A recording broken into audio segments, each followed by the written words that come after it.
SN plus के हलचल दिन भर में आपका स्वागत है। प्रस्तुत है आज की प्रमुख हलचल। सिद्धपीठ सालासर धाम के मंदिर खुलने के आज दूसरे दिन बड़ी संख्या में भक्तजनों ने मंदिर पहुंचकर किए बालाजी के दर्शन।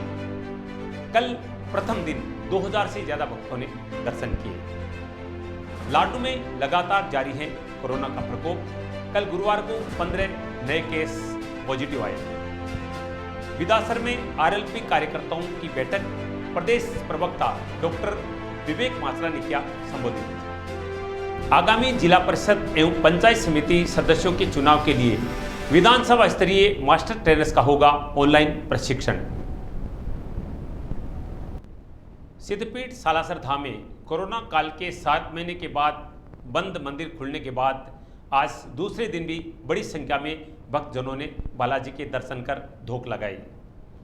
हनुमान सेवा समिति द्वारा आने वाले यात्रियों का बॉडी टेम्परेचर चेक किए जाने और हाथों को सैनिटाइज किए जाने के बाद ही प्रवेश दिया जा रहा है। सोशल डिस्टेंस को ध्यान रखते हुए दर्शनों के लिए लगी जिगजैग लाइन के प्रत्येक 6 मीटर की दूरी पर स्टिकर लगाए हैं। हनुमान सेवा समिति अध्यक्ष यशोदा नंदन जी पुजारी ने बताया कि रोज 3000 यात्रियों के लिए दर्शन की व्यवस्था की गई है। सरकार द्वारा जारी कोरोना गाइडलाइंस का पूरा पालन किया जा रहा है।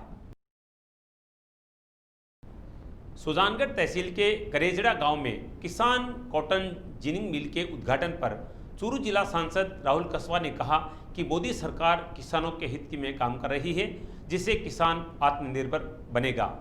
कॉटन मिल का उद्घाटन चूरू सांसद राहुल कस्वा, पूर्व प्रधान पुष्पाराम गोदारा, पूर्व प्रधान संतोष मेघवाल और पूर्व मंत्री खीमाराम मेघवाल ने किया।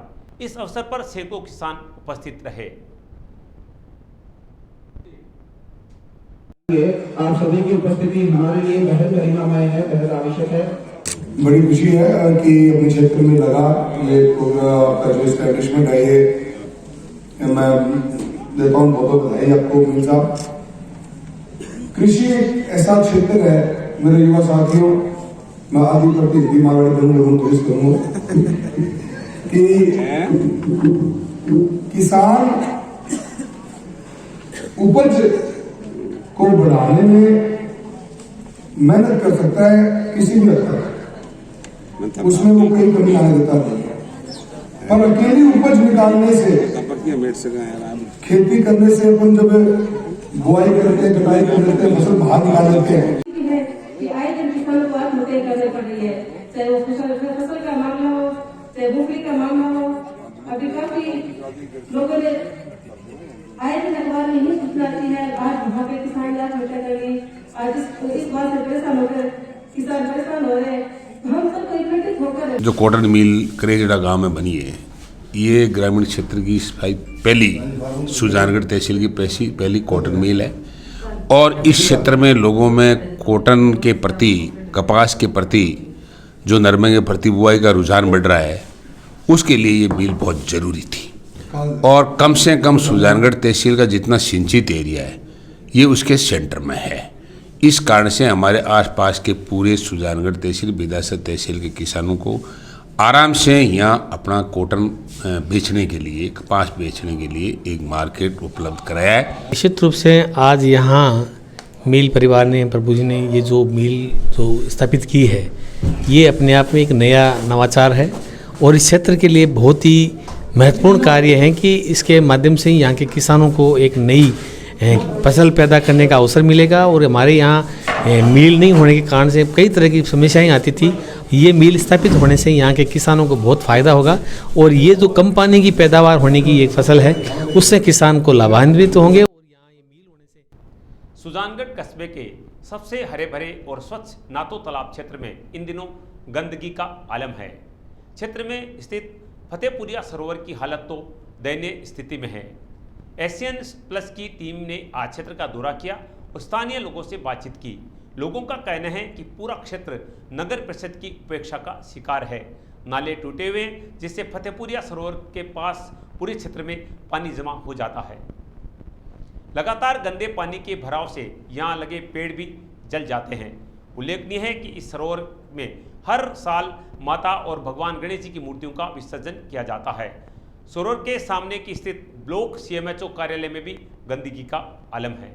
Block CMHO doctor Ramchandra Regar ने बताया कि वे कार्यालय स्तर पर अनेक बार नगर परिषद को इस बारे में सूचित कर चुके हैं। नगर परिषद के जो हमारे पूर्व आयुक्त थे उनको और सभापति जी दोनों को मैंने बार बार इसके बारे में अवगत करवाया है।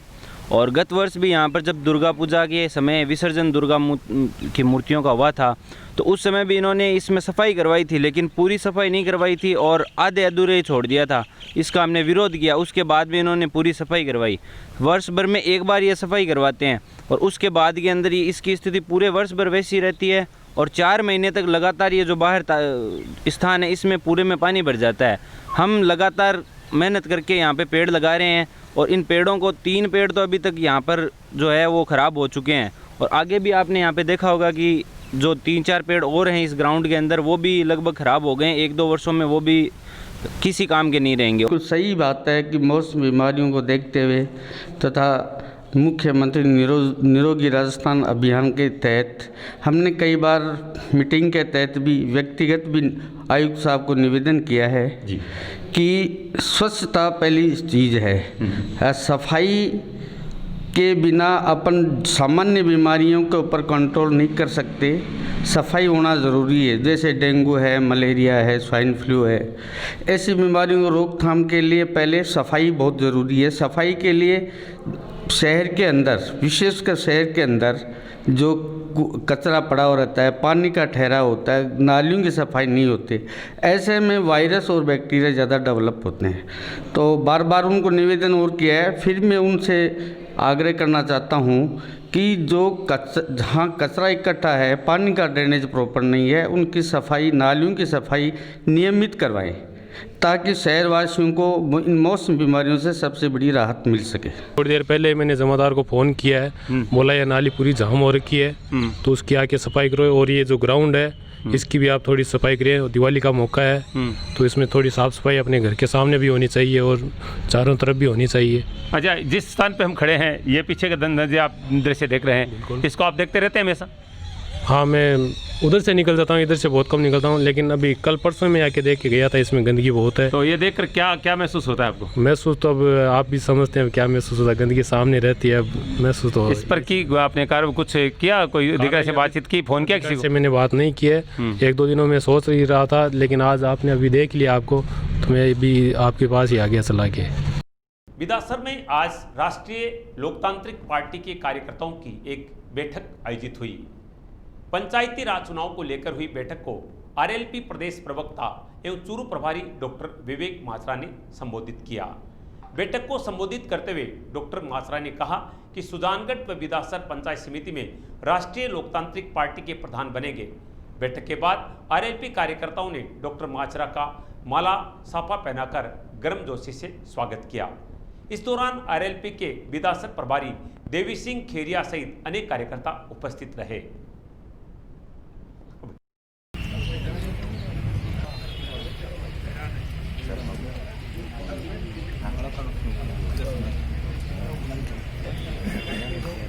अभी तो पिछले लंबे समय से बिदासर के अंदर किसान और जवान के हक के लिए राष्ट्रीय लोकतांत्रिक पार्टी के ही कार्यक्रम चल रहे हैं। बाकी कांग्रेस और भारतीय जनता पार्टी के नेता तो अपने घरों में बिस्तरों पे सो रहे हैं। वो सिर्फ और सिर्फ जनता को धोखे देने के अलावा और कोई काम नहीं कर रहे।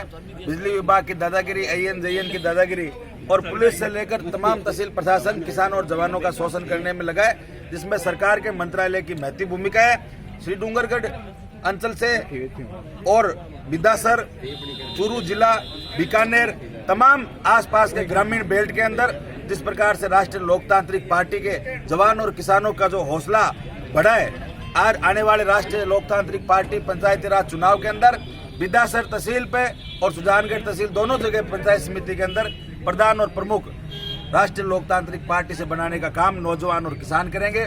जवानों किसानों का जो शोषण कांग्रेस और भाजपा की दोनों पार्टियों के नेताओं ने और नेताओं के चमचों ने जिस प्रकार से बिदासर का जो शोषण करने का काम किया है, उसका करारा जवाब राष्ट्रीय लोकतांत्रिक पार्टी का जवान देगा।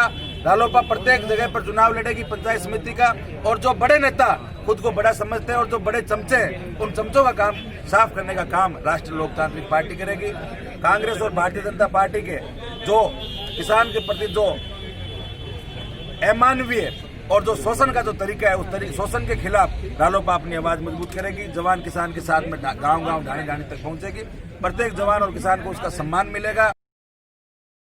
आगामी जिला परिषद एवं पंचायत समिति सदस्य चुनाव के लिए जिला निर्वाचन अधिकारी कलेक्टर डॉक्टर प्रदीप के गावंडे के निर्देशानुसार विधानसभा स्तरीय मास्टर्स ट्रेनर्स का 1 दिवसीय प्रशिक्षण आयोजित किया जाएगा। ये प्रशिक्षण ऑनलाइन होगा। विधासर तहसील के गांव गनोड़ा में एक 70 वर्षीय बुजुर्ग व्यक्ति की कुंड में डूबने से मौत हो गई। जानकारी के अनुसार मृतक हनुमानाराम कुंड से पानी निकाल रहे थे, तभी अचानक पैर फिसल जाने के बाद डूबने से मृत्यु हो गई। घटना की सूचना पर विधासर थाना पुलिस मौके पर पहुंची व पोस्टमार्टम के बाद पुलिस ने शव परिजनों को सौंप दिया। लाडनू कस्बे में गुरुवार को 143 लोगों की कोरोना रिपोर्ट में से 15 नए पॉजिटिव निकलने से आंकड़ा 714 तक पहुंच गया। इस समय लाडनू ब्लॉक में 96 सक्रिय केस हैं, जिसमें 27 ग्रामीण और 69 लाडनू शहर में से हैं। वर्तमान में 94 पॉजिटिव लोग घरों में क्वारंटाइन हैं। वहीं एक जयपुर और जसवंतगढ़ कोविड केयर सेंटर में हैं। लाडनू में अभी तक कुल पॉजिटिव आए लोगों में से 613 लोग ठीक हो चुके हैं। शहर में कोविड से करीब 9 मौतें हो चुकी हैं। हालांकि चिकित्सा विभाग के मुताबिक 5 मौतें हुई हैं। इनमें से अधिकांश बुजुर्ग व किसी अन्य बीमारी से ग्रस्त थे। कोविड का खतरा अभी टला नहीं है। हम भी आपसे ये अपील करते हैं कि वैक्सीन के आने तक मास्क का इस्तेमाल करें, सोशल डिस्टेंस बनाए रखें और सरकारी गाइडलाइन का पूरा पालन करें।